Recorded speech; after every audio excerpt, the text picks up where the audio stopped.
Welcome back my YouTube channel. ಇವತ್ತಿನ ವಿಡಿಯೋದಲ್ಲಿ ನಾನು ಆಗ್ಲೋನಿಮಾ ಪ್ಲಾಂಟ್ ಯಾವ ರೀತಿ ರಿಪೋರ್ಟ್ನ ಮಾಡಬೇಕು, ಪಾಟ್ ಮಿಕ್ಸ್ ಯಾವ ರೀತಿ ತಗೊಳ್ಬೇಕು ಅಂತ ತಿಳಿಸ್ಕೊಡ್ತೀನಿ. ತುಂಬ ಪಾಪ್ಯುಲರ್ ಆಗಿರುವಂಥ ಆಗ್ಲೋನಿಮಾ ಪ್ಲ್ಯಾಂಟು ಎಲ್ಲ ನರ್ಸರಿ ಕೂಡ ನೋಡೋಕ್ಕೆ ಸಿಗುತ್ತೆ. ಒಂದೊಂದು ಕಲರ್ ಶೇಡಿಗೆ ತಕ್ಕಂತೆ ಪ್ರೈಸ್ಗಳು ಕೂಡ ಡಿಫ್ರೆಂಟ್ ಆಗಿ ಇದೆ. ಎಲ್ಲ ಆಗ್ಲೋನಿಮಾ ಪ್ಲ್ಯಾಂಟ್ಗೂ ಕೂಡ ಒಂದೇ ರೀತಿಯ ಪ್ರೈಸ್ ಇರೋದಿಲ್ಲ, ಕಲರ್ ಮೇಲೆ ಡಿಪೆಂಡ್ ಆಗುತ್ತೆ. ಒಂದೊಂದು ಕಲರ್ಗೆ ಒಂದೊಂದು ಪ್ರೈಸ್ ಇರುತ್ತೆ. ಸ್ಟಾರ್ಟಿಂಗ್ ಪ್ರೈಸು 200ಇಂದ ಸ್ಟಾರ್ಟ್ ಆಗೋದ್ರ ಜೊತೆಗೆ 1000ವರೆಗೂ ಪ್ಲ್ಯಾಂಟ್ಗಳು ನರ್ಸರಿಯಲ್ಲಿ ಸಿಗುತ್ತೆ. ಆಗ್ಲೋನಿಮಾ ಪ್ಲ್ಯಾಂಟಲ್ಲಿ ತುಂಬ ವೆರೈಟಿ ಆಫ್ ಕಲರ್ ಕಾಂಬಿನೇಷನ್ನ ನೋಡ್ಬೋದು. ಕಲರ್ ಕಾಂಬಿನೇಷನ್ಗೆ ತಕ್ಕಂತೆ ಹೆಸರುಗಳು ಕೂಡ ತುಂಬ ಡಿಫ್ರೆಂಟ್ ಆಗಿದೆ. ಆಗ್ಲೋನಿಮಾ ಪ್ಲ್ಯಾಂಟನ್ನ ಯಾವ ರೀತಿ ಕೇರ್ ಮಾಡಿ ಬೆಳೆಸಬೇಕು ಅನ್ನೋ ಕನ್ಫ್ಯೂಷನ್ ಕೆಲವರಿಗೆ ಇರುತ್ತೆ. ಅದ್ರ ಜೊತೆಗೆ ಯಾವ ಟೈಮಲ್ಲಿ ನರ್ಸರಿಯಿಂದ ಪ್ಲ್ಯಾಂಟನ್ನು ತೊಗೊಂಡ್ಬರಬೇಕು, ತೊಗೊಂಡು ಬಂದಮೇಲೆ ರಿಪೋರ್ಟ್ನ ಯಾವ ಟೈಮಲ್ಲಿ ಮಾಡಬೇಕು, ಯಾವ ರೀತಿ ಪಾಟ್ ಮಿಕ್ಸ್ನ ತೊಗೊಳ್ಬೇಕು, ಯಾವ ರೀತಿ ಪ್ಲ್ಯಾಂಟನ್ನು ಕೇರ್ ಮಾಡಬೇಕು ಅಂತ ಇವತ್ತಿನ ವಿಡಿಯೋದಲ್ಲಿ ಸಂಪೂರ್ಣವಾದ ಮಾಹಿತಿನ ತಿಳಿಸ್ಕೊಡ್ತೀನಿ. ವಿಡಿಯೋ ನಿಮಗೆ ಇಷ್ಟ ಆದರೆ ಲೈಕ್ ಮಾಡಿ, ಶೇರ್ ಮಾಡಿ, ಕಮೆಂಟ್ ಮಾಡಿ, ಅದ್ರ ಜೊತೆಗೆ ಸಬ್ಸ್ಕ್ರೈಬ್ ಆಗೋದನ್ನ ಮರಿಬೇಡಿ. ಆಗ್ಲೋನಿಮಾ ಪ್ಲ್ಯಾಂಟಿಗೆ ಯಾವ ರೀತಿ ಪಾಟ್ ಮಿಕ್ಸ್ನ ತಗೊಳ್ಬೇಕು, ಕೆಂಪು ಮಣ್ಣನ್ನೇ ತಗೊಳ್ಬೇಕಾ ಇಲ್ಲ ಕಪ್ಪು ಮಣ್ಣನ್ನು ಬಳಸಿ ರಿಪೋರ್ಟ್ನ ಮಾಡಬೇಕಾ ಅನ್ನೋದಾದರೆ ಕಪ್ಪು ಮಣ್ಣಿಂದನೂ ಕೂಡ ರಿಪೋರ್ಟ್ನ ಮಾಡ್ಕೊಳ್ಬೋದು, ಕೆಂಪು ಮಣ್ಣನ್ನು ಬಳಸಿ ಕೂಡ ರಿಪೋರ್ಟ್ನ ಮಾಡ್ಕೊಳ್ಬೋದು. ಮಣ್ಣಿನ ಜೊತೆಗೆ ನಾನಿಲ್ಲಿ ಕೋಕೋಪಿಟ್ ಮತ್ತು ಪರ್ಲೈಟ್ನ ಬಳಸಿ ರಿಪೋರ್ಟ್ನ ಮಾಡ್ಕೊಳ್ತಾ ಇದ್ದೀನಿ. ಎಕ್ಸ್ಟ್ರಾ ಯಾವುದೇ ರೀತಿಯ ಫರ್ಟಿಲೈಸರ್ನ ಯೂಸ್ ಮಾಡಿ ರಿಪೋರ್ಟ್ನ ಮಾಡ್ಕೊಳ್ತಿಲ್ಲ. ಕೋಕೋಪಿಟ್ನ ಯಾಕೆ ಬಳಸಬೇಕು, ಪರ್ಲೈಟ್ನ ಯಾಕೆ ಬಳಸಬೇಕು, ಇದೆರಡನ್ನ ಬಳಸಿನೇ ರಿಪೋರ್ಟ್ನ ಯಾಕೆ ಮಾಡಬೇಕು ಅಂದರೆ ಕೋಕೋಪಿಟ್ನ ಬಳಸಿ ರಿಪೋರ್ಟ್ನ ಮಾಡೋದ್ರಿಂದ ಪ್ಲ್ಯಾಂಟಲ್ಲಿರುವಂತಹ ಬೇರ್ಗಳು ತುಂಬ ಬೇಗ ಹರಡ್ಕೊಡುತ್ತೆ. ಸರಾಗವಾಗಿ ಬೇರ್ಗಳು ಪಾಟ್ ಫುಲ್ಲು ಕವರ್ ಆಗೋಕ್ಕೆ ಹೆಲ್ಪ್ ಮಾಡಿಕೊಡುತ್ತೆ ಕೋಕೋಪಿಟ್ಟು. ಅದ್ರ ಜೊತೆಗೆ ಪರ್ಲೈಟು ಕೂಡ ನೀರು ತುಂಬ ಹೊತ್ತು ಪಾಟಲ್ಲಿ ಹಿಡಿದಿಟ್ಕೊಡೋದಿಲ್ಲ. ಪಾಟಲ್ಲಿರುವಂತಹ ನೀರು ಸರಾಗವಾಗಿ ಹೋಗಬೇಕು ಅಂದರೆ ಪರ್ಲೈಟ್ನ ಯೂಸ್ ಮಾಡಿ ರಿಪೋರ್ಟ್ನ ಮಾಡ್ಕೊಳ್ಬೇಕು. ಕೋಕೋಪಿಟ್ ಆಗಿರ್ಬೋದು, ಪರ್ಲೈಟ್ ಆಗಿರ್ಬೋದು, ಯಾವುದೇ ರೀತಿಯ ಫರ್ಟಿಲೈಸರ್ ಆಗಿರೋದಿಲ್ಲ. ಪ್ಲ್ಯಾಂಟು ತುಂಬ ಹೆಲ್ದಿಯಾಗಿ ತುಂಬ ಬುಷಿಯಾಗಿ ಬರಬೇಕು ಅಂದರೆ ಕೋಕೋಪಿಟ್ ಮತ್ತು ಪರ್ಲೈಟ್ನ ಯೂಸ್ ಮಾಡಿ ರಿಪೋರ್ಟ್ನ ಮಾಡ್ಕೊಳ್ಬೇಕು. ಯಾವುದೇ ರೀತಿಯ ಇಂಡೋರ್ ಪ್ಲ್ಯಾಂಟ್ ಆಗಿರ್ಬೋದು, ಔಟ್ಡೋರ್ ಪ್ಲ್ಯಾಂಟ್ ಆಗಿರ್ಬೋದು, ಯಾವುದೇ ರೀತಿಯ ಪ್ಲ್ಯಾಂಟನ್ನು ಅದರಲ್ಲೂ ನರ್ಸರಿಯಿಂದ ತಂದಾಗ ಯಾವ ರೀತಿ ಪಾಟ್ ಮಿಕ್ಸ್ನ ತೊಗೊಂಡಿದ್ದಾರೆ, ಯಾವ ರೀತಿ ರಿಪೋರ್ಟ್ನ ಮಾಡಿದ್ದಾರೆ ಅಂತ ಅಬ್ಸರ್ವ್ ಮಾಡಿನೇ ನಾವು ಕೂಡ ಅದೇ ರೀತಿ ಪಾಟ್ ಮಿಕ್ಸ್ನ ತೊಗೊಂಡಿರಬೇಕು. ನರ್ಸರಿಯಲ್ಲಿ ಕೋಕೋಪಿಟ್ ಮತ್ತು ಪರ್ಲೈಟ್ನ ಮಿಕ್ಸ್ ಮಾಡಿನೇ ರಿಪೋರ್ಟ್ನ ಮಾಡಿರ್ತಾರೆ, ಮಣ್ಣನ್ನು ಬಳಸಿರೋದಿಲ್ಲ. ಯಾಕೆ ಮಣ್ಣನ್ನು ಬಳಸೋದಿಲ್ಲ ಅಂದರೆ ಕ್ಯಾರಿ ಮಾಡೋಕ್ಕೆ ತುಂಬ ಈಸಿ ಆಗುತ್ತೆ, ರಿಪೋರ್ಟಿಗೂ ಕೂಡ ತುಂಬ ಈಸಿ ಆಗುತ್ತೆ ಅಂತ ಪರ್ಲೈಟ್ ಮತ್ತು ಕೋಕೋಪಿಟ್ನ ಬಳಸಿ ರಿಪೋರ್ಟ್ನ ಮಾಡಿರ್ತಾರೆ. ಅದೇ ರೀತಿಯ ಪಾಟ್ ಮಿಕ್ಸ್ನ ತೊಗೊಳ್ಬೋದಾ, ನರ್ಸರಿಯಲ್ಲಿ ಯಾವ ರೀತಿ ಪಾಟ್ ಮಿಕ್ಸ್ನ ತೊಗೊಂಡಿದ್ದಾರೆ ಅದೇ ರೀತಿ ಪಾಟ್ ಮಿಕ್ಸ್ನ ತೊಗೊಳ್ಬೋದಾ ಅನ್ನೋದಾದರೆ ಎಲ್ಲ ಪ್ಲ್ಯಾಂಟಲ್ಲೂ ಕೂಡ ಕೋಕೋಪಿಟ್ ಮತ್ತು ಪರ್ಲೈಟ್ನ ಯೂಸ್ ಮಾಡಿ ರಿಪೋರ್ಟ್ನ ಮಾಡಿರೋದಿಲ್ಲ. ಆದಷ್ಟು ಕೆಲವೊಂದು ಪಾಟ್ಗಳಲ್ಲಿ ಕೋಕೋಪಿಟ್ ಮತ್ತು ಪರ್ಲೈಟ್ ಯೂಸ್ ಮಾಡಿನೇ ರಿಪೋರ್ಟ್ನ ಮಾಡಿರ್ತಾರೆ, ಮಣ್ಣನ್ನು ಬಳಸಿರೋದಿಲ್ಲ. ಇನ್ನು ಕೆಲವು ಪ್ಲ್ಯಾಂಟ್ಗಳಿಗೆ ಮಣ್ಣನ್ನು ಬಳಸಿ ರಿಪೋರ್ಟ್ನ ಮಾಡಿರ್ತಾರೆ. ಕೆಲವು ಪ್ಲ್ಯಾಂಟ್ಗಳಿಗೆ ಮಣ್ಣನ್ನು ಬಳಸಿ ರಿಪೋರ್ಟ್ನ ಮಾಡಿದ್ದಾರೆ ಅಂದರೆ ಮಣ್ಣಿನ ಅಗತ್ಯ ತುಂಬ ಇದೆ ಅಂತ ಅರ್ಥ, ಆದಷ್ಟು ತುಂಬ ಇದೆ ಅಂತ ಅರ್ಥ.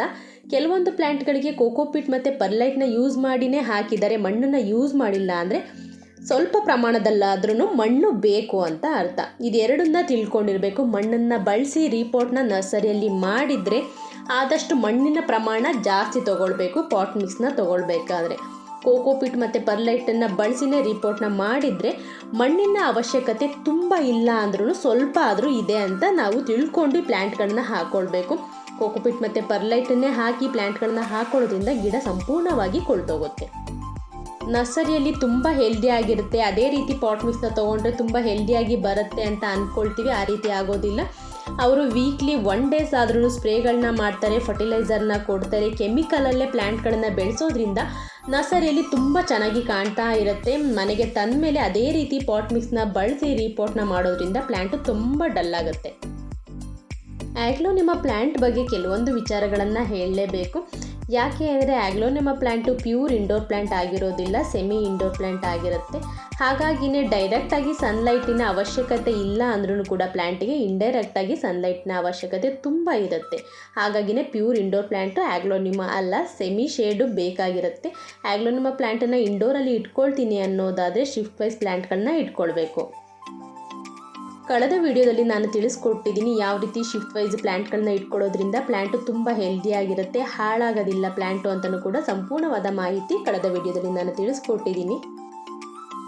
ನರ್ಸರಿಯಲ್ಲಿ ಚಿಕ್ಕ ಚಿಕ್ಕ ಪಾಟಿಗೆ ಪ್ಲ್ಯಾಂಟನ್ನು ಹಾಕಿರ್ತಾರೆ. ಆದಷ್ಟು 4ರಿಂದ 5 ಇಂಚಿನ ಪಾಟಿಗೆ ಪ್ಲ್ಯಾಂಟ್ಗಳನ್ನ ಹಾಕಿರ್ತಾರೆ.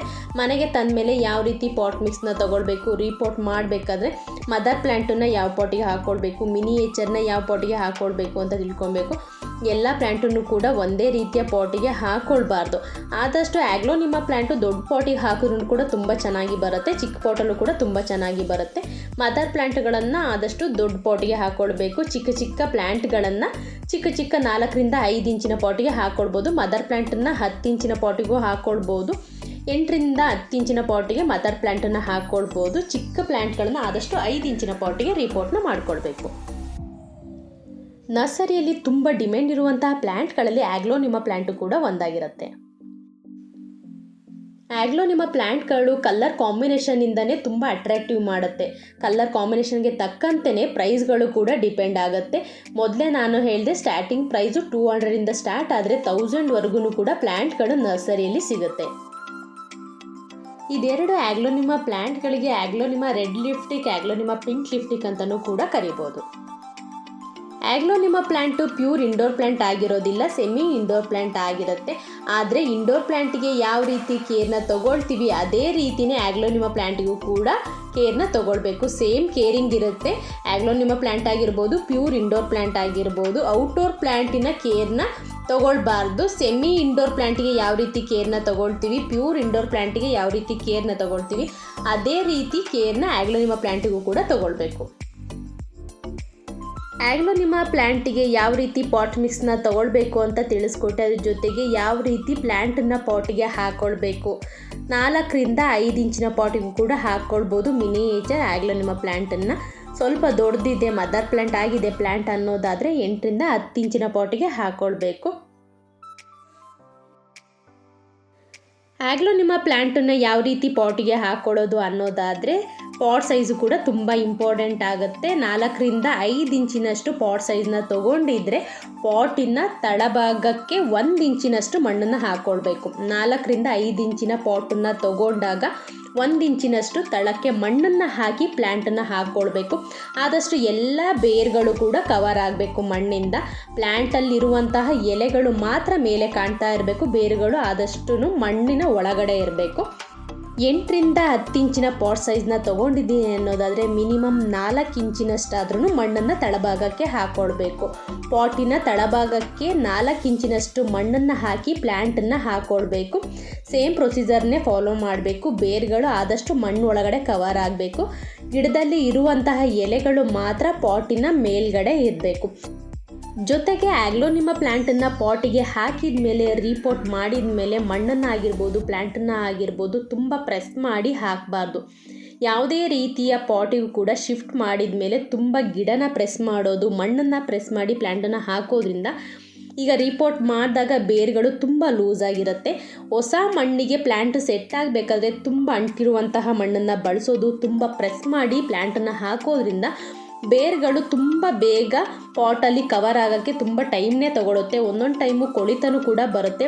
ಲೂಸಾಗಿ ಮಣ್ಣನ್ನು ಹಾಕೊಳ್ಳೋದ್ರಿಂದ ಬೇರುಗಳು ಕೂಡ ತುಂಬ ಬೇಗ ಕವರ್ ಆಗುತ್ತೆ. ಜೊತೆಗೆ ಆಗ್ಲೋನಿಮಾ ಪ್ಲ್ಯಾಂಟನ್ನು ರೀಪೋರ್ಟ್ ಮಾಡಬೇಕಾದ್ರೆ ಯಾವುದೇ ರೀತಿಯ ಫರ್ಟಿಲೈಸರ್ನ ಯೂಸ್ ಮಾಡಿ ರೀಪೋರ್ಟ್ನ ಮಾಡಿಲ್ಲ. ರೀಪೋರ್ಟ್ ಮಾಡಿದ ಮೇಲೆ ಸ್ವಲ್ಪ ನೀರನ್ನ ಹಾಕ್ಕೊಳ್ಬೇಕು. ಸ್ಪ್ರೇ ರೀತಿ ನೀರನ್ನ ಹಾಕ್ಕೊಳ್ಬೇಕು. ಡೈರೆಕ್ಟಾಗಿ ರೂಟಿಗೆ ನೀರನ್ನ ಹಾಕ್ಕೊಳ್ಬಾರ್ದು. ಎಲೆಗಳ ಮೇಲೆ ಮಾತ್ರ ನೀರನ್ನು ಸ್ಪ್ರೇ ಮಾಡಬೇಕು. ವೀಕಲ್ಲಿ 1 ದಿನ ಮಾತ್ರ ನೀರನ್ನು ಸ್ಪ್ರೇ ಮಾಡಬೇಕು. ಆದಷ್ಟು ಪ್ಲ್ಯಾಂಟನ್ನು ಸೆಮಿ ಶೇಡಲ್ಲೇ ಇಡಬೇಕು. ರೀಪೋರ್ಟ್ ಆದಮೇಲೆ ಫುಲ್ಲು ಇಂಡೋರಿಗೂ ಕೂಡ ಇಡಬಾರ್ದು, ಔಟ್ಡೋರಿಗೂ ಕೂಡ ಇಡಬಾರ್ದು. ಸೆಮಿ ಶೇಡಲ್ಲಿ ಪ್ಲ್ಯಾಂಟನ್ನು ಇಡಬೇಕು. ವೀಕಲ್ಲಿ 1 ದಿನ ಮಾತ್ರ ನೀರನ್ನು ಹಾಕ್ಕೊಳ್ಬೇಕು. ಯಾವುದೇ ರೀತಿಯ ಫರ್ಟಿಲೈಸರ್ನ ಹಾಕ್ಕೊಳ್ಬಾರ್ದು. ಮಿನಿಮಮ್ 3 ತಿಂಗಳು ಯಾವುದೇ ರೀತಿಯ ಫರ್ಟಿಲೈಸರ್ ಬೇಡ. ಹೊಸದಾಗಿ ಕೊಕೊಪೀಟು ಪರ್ಲೈಟ್ ಹಾಕಿರ್ತೀವಿ. ಹೊಸ ಮಣ್ಣನ್ನು ಕೂಡ ಪಾಟಿಗೆ ಹಾಕಿರೋದ್ರಿಂದ ಮಣ್ಣಲ್ಲಿ ಇರುವಂತಹ ಸಾರಾಂಶ 3 ತಿಂಗಳವರೆಗೂ ಪ್ಲ್ಯಾಂಟಿಗೆ ಸಾಕಾಗತ್ತೆ. ಮಿನಿಮಮ್ 3 ತಿಂಗಳವರೆಗೂ ಯಾವುದೇ ರೀತಿಯ ಫರ್ಟಿಲೈಸರ್ನ ಪ್ಲ್ಯಾಂಟಿಗೆ ಹಾಕೊಳ್ಳೋದು ಬೇಡ. ಆಗ್ಲೋನಿಮಾ ಪ್ಲ್ಯಾಂಟನ್ನು ಕಟ್ಟಿಂಗ್ ಮಾಡಿನೂ ಕೂಡ ಬೇರೆ ಪಾಟಿಗೆ ಹಾಕೊಳ್ಬೋದಾ ಅನ್ನೋದಾದರೆ ಆಗೋದಿಲ್ಲ. ಬೇರಿನ ಅವಶ್ಯಕತೆ ಪ್ಲ್ಯಾಂಟಿಗೆ ತುಂಬ ಇರೋದ್ರಿಂದ ರೀಪೋರ್ಟ್ ಮಾಡಬೇಕಾದ್ರೆ ಮದರ್ ಪ್ಲ್ಯಾಂಟಿನ ಜೊತೆಗೆ ಇರುವಂತಹ ಚಿಕ್ಕ ಚಿಕ್ಕ ಗಿಡಗಳನ್ನು ಬೇರೆ ಪಾಟಿಗೆ ಹಾಕ್ಕೊಳ್ಬೋದು. ಮತ್ತು ಎಕ್ಸ್ಟ್ರಾ ಪಾಟ್ಗಳನ್ನು ರೆಡಿ ಮಾಡ್ಕೊಳ್ಬೋದು ಆಗ್ಲೋನಿಮಾ ಪ್ಲ್ಯಾಂಟ್ಗಳನ್ನು. ಆದರೆ ಇರುವಂತಹ ಪ್ಲ್ಯಾಂಟಲ್ಲಿ ಕಟ್ ಮಾಡಿ ಬೇರೆ ಪಾಟಿಗೆ ಹಾಕ್ಕೊಳ್ತೀನಿ ಅಂದರೆ ಪ್ಲ್ಯಾಂಟು ಕೊಳಿತಾ ಬರುತ್ತೆ. ಆಗ್ಲೋನಿಮಾ ಪ್ಲ್ಯಾಂಟಿಗೆ ಸೀಸನ್ ಅನ್ನೋದೇ ಇಲ್ಲ, ಎಲ್ಲ ಸೀಸನಲ್ಲೂ ಕೂಡ ಪ್ಲ್ಯಾಂಟನ್ನು ನರ್ಸರಿಯಿಂದ ತೊಗೊಂಡು ಬರ್ಬೋದು. ಆದರೆ ಯಾವ ಟೈಮಲ್ಲಿ ರೀಪೋರ್ಟ್ನ ಮಾಡ್ಕೊಳ್ಬೇಕು ಅನ್ನೋದನ್ನು ತಿಳ್ಕೊಬೇಕು. ಆದಷ್ಟು ಆಗ್ಲೋನಿಮಾ ಪ್ಲ್ಯಾಂಟನ್ನು ಮಳೆಗಾಲ ಮುಗಿದ ಮೇಲೆ ರೀಪೋರ್ಟ್ ಮಾಡ್ಕೊಳ್ಳೋದ್ರಿಂದ ಪ್ಲ್ಯಾಂಟು ತುಂಬ ಹೆಲ್ದಿಯಾಗಿ ಬರುತ್ತೆ, ಪ್ಲ್ಯಾಂಟು ಕೂಡ ಸತ್ತೋಗೋದಿಲ್ಲ. ಹೊಸದಾಗಿ ನರ್ಸರಿಯಿಂದ ತರುವಂತಹ ಪ್ಲ್ಯಾಂಟನ್ನು ಆದಷ್ಟು ಮಳೆಗಾಲ ಮುಗಿದ ಮೇಲೆ ರೀಪೋರ್ಟ್ನ ಮಾಡ್ಕೊಳ್ಬೇಕು. ಮನೆಯಲ್ಲೇ ಆಲ್ರೆಡಿ ಆಗ್ಲೋನಿಮಾ ಪ್ಲ್ಯಾಂಟ್ ಇದೆ, ರೀಪೋರ್ಟ್ನ ಯಾವ ಟೈಮಲ್ಲಿ ಮಾಡಬೇಕು ಅಂದರೆ ಸೀಸನ್ ಅನ್ನೋದಿಲ್ಲ, ಎಲ್ಲ ಸೀಸನಲ್ಲೂ ಕೂಡ ರೀಪೋರ್ಟ್ನ ಮಾಡ್ಕೊಳ್ಬೋದು. ಇವತ್ತಿನ ವಿಡಿಯೋದಲ್ಲಿ ಆಗ್ಲೋನಿಮಾ ಪ್ಲ್ಯಾಂಟನ್ನು ಯಾವ ರೀತಿ ರೀಪೋರ್ಟ್ನ ಮಾಡಬೇಕು, ಯಾವ ರೀತಿ ಕೇರ್ ತೊಗೊಳ್ಬೇಕು, ಪಾಟ್ ಮಿಕ್ಸ್ನ ಯಾವ ರೀತಿ ತೊಗೊಳ್ಬೇಕು, ನರ್ಸರಿಯಿಂದ ಪ್ಲ್ಯಾಂಟನ್ನ ಯಾವ ಟೈಮಲ್ಲಿ ತೊಗೊಬರಬೇಕು, ಯಾವ ಟೈಮಲ್ಲಿ ರೀಪೋರ್ಟ್ನ ಮಾಡಬೇಕು ಅಂತ ತಿಳಿಸ್ಕೊಟ್ಟಿದ್ದೀನಿ. ನೆಕ್ಸ್ಟ್ ವಿಡಿಯೋದಲ್ಲಿ ಆಗ್ಲೋನಿಮಾ ಪ್ಲ್ಯಾಂಟಿನ ಕಲರ್ ಕಾಂಬಿನೇಷನ್ಗೆ ತಕ್ಕಂತೆ ಯಾವ ಯಾವ ಹೆಸರಿಂದ ಆಗ್ಲೋನಿಮಾ ಪ್ಲ್ಯಾಂಟನ್ನು ಕರೀತಾರೆ ಅಂತ ತಿಳಿಸ್ಕೊಡ್ತೀನಿ. ಇವತ್ತಿನ ವಿಡಿಯೋ ನಿಮಗೆಲ್ಲ ಇಷ್ಟ ಆಗಿದೆ ಅಂದ್ಕೊಂಡಿದ್ದೀನಿ. ಈ ವಿಡಿಯೋನ ಇಲ್ಲಿಗೆ ಎಂಡ್ ಮಾಡ್ತಾ ಇದ್ದೀನಿ. Thank you for watching.